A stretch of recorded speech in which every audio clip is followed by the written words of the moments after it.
What is wrong with yoga today? A hot yoga perspective. And I say hot yoga because that's my niche. And I'm not saying all of yoga is wrong. Obviously, I dedicated my entire adult life to teaching yoga and teaching other people how to teach yoga. I'm talking about a perspective that people have, an idea that people have that doesn't fit in to the yogic philosophy. And it's not just today. It actually has been going on throughout the entire history of yoga from 6,000 years ago. And I'm going to bury the lead and tell you what it is right away. Ready? Drum roll, Rochelle. Judgment. Totally buried the lead. It's amazing to see how many yoga people judge other styles of yoga or other people from other styles of yoga. It's a dichotomy in the science. Now, there are many types of yoga. And originally, they talked about three major categories of yoga. Karma yoga, the path of right action, Jnana yoga, the path of wisdom, and Bhakti yoga, the path of devotion. All the other styles of yoga that you've heard about, all the different types of yoga come underneath these three different umbrellas. Tantra yoga, Raja yoga, Hatha yoga. Now, Hatha yoga comes out of the Tantric tradition, and that's really the style of yoga that has been popularized in the West. In the last 25, 30 years, you go to a yoga school, most likely they're teaching Hatha yoga, which, by the way, is another misinterpreted word. I recently did a video, check it out after you watch this one, on the real meaning of Hatha yoga, because a lot of people think it means a soft approach to the practice, holding positions for a certain amount of time in a gentle way. And it's actually the opposite of what it means. Hatha yoga means forceful, but that's a subject for a different video. Check it out after you watch this one. And there are many different styles of Hatha yoga. I could go on and on. There's Ashtanga, and Iyengar, and Kripalu, and Kundalini, and Bikram, and Barkan, and Shivananda, and Integral. Again, I can go on and on. These different styles of yoga can be as different, just like there are different styles of dance. So what makes them different? Sometimes they'll have the same pose with a different name. Sometimes they'll have the same name with a different pose. Many times, and this is probably one of the big differences, is alignment concepts. For example, in the hot yoga world, coming from Vishnu Ghosh, from Bikram to Barkan, there's an alignment concept that we do that's unique. It's a rounding of the spine. When we do postures like rabbit pose, standing head to knee, standing separate leg head to knee, we're curling our spine, creating a different range of motion. Other styles of yoga just don't have that in their philosophy. That doesn't make them wrong, it's just different. Let's talk about the different names. For example, this posture we call chakrasana or wheel pose. Other styles of yoga call it Urdhva Dhanurasana or upward bow. This posture other styles of yoga call full tortoise. We call it frog pose or Mandugasana. They call this posture frog pose. You see what I'm talking about? You can see the different philosophies. And a lot of times it's because of different regions in India. Our yoga comes from the Northeast, the state of Bengal, the city of Calcutta. Many styles of yoga that are popular in the West come from Mysore down in the South. Thousands of miles away, thousands of kilometers away. And so the interpretation over time changed, just like the game of telephone. So who is the original? Goraksha is the one that created Hatha yoga, but that was 900 years ago. And again, let's use the metaphor of the game of telephone. Imagine Goraksha is in the center of India. And over the last 900 years, the different regions that chose to interpret Goraksha's teachings, and not everybody practices Hatha yoga in India, but the ones that did, they came up with their own approach and their style, and it changed over time. That's why I love this article that Yoga Journal did years ago, like 35 years ago. They showed 6 different triangles from six different lineages. Each triangle was a little different. Each triangle had a different philosophy. So who's right? Who's original? Everybody's right and everybody's traditional in their own right. Now, it's amazing to see the judgment that people that don't do hot yoga put onto us hot yogis. And now Bikram is an easy target. Obviously, he had that controversial documentary on Netflix. Bikram's a character of himself. And also in the hot yoga world, we turn the heat up. A lot of people don't like doing yoga in the heat. And it's too hot in here.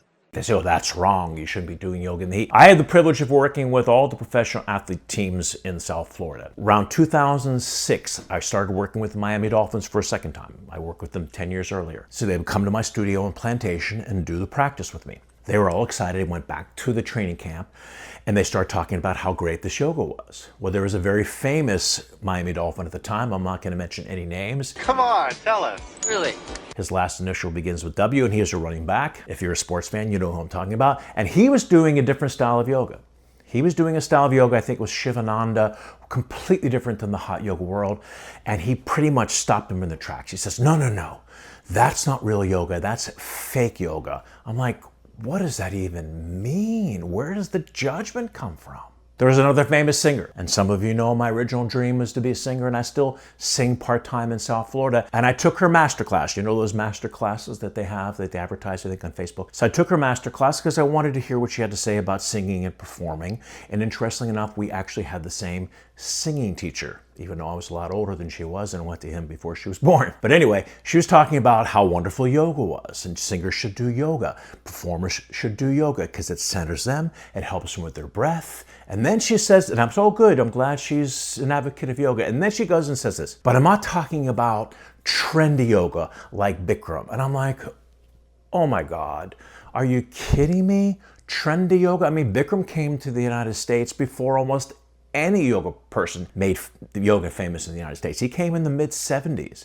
Ashtanga arrived in the early 80s, along with Iyengar. So Bikram was a pioneer in the United States in doing yoga, and definitely not trending, because it's been happening and it's been popular for 50 some years now. And another thing that people will make wrong in the Bikram world is the yoga competitions. That was Bishnu Ghosh's passion, and Bikram's wife, Rajashri, another passion of hers. So when she came to the United States in 1984, I believe, she wanted to now bring the yoga competitions to the United States. So she started, actually through the world, so she started holding these yoga competitions, and there again came the judgment. I'm actually not an advocate of the yoga competitions, but I'm not going to make it wrong if this is what you want to do. In fact, Rodney Yee, who became a friend of mine in the Yoga Journal conferences, they asked him about the conferences in some documentary. And he said, and he sort of giggled because it wasn't something that he believed in either. And he said, I don't understand why people are making it wrong.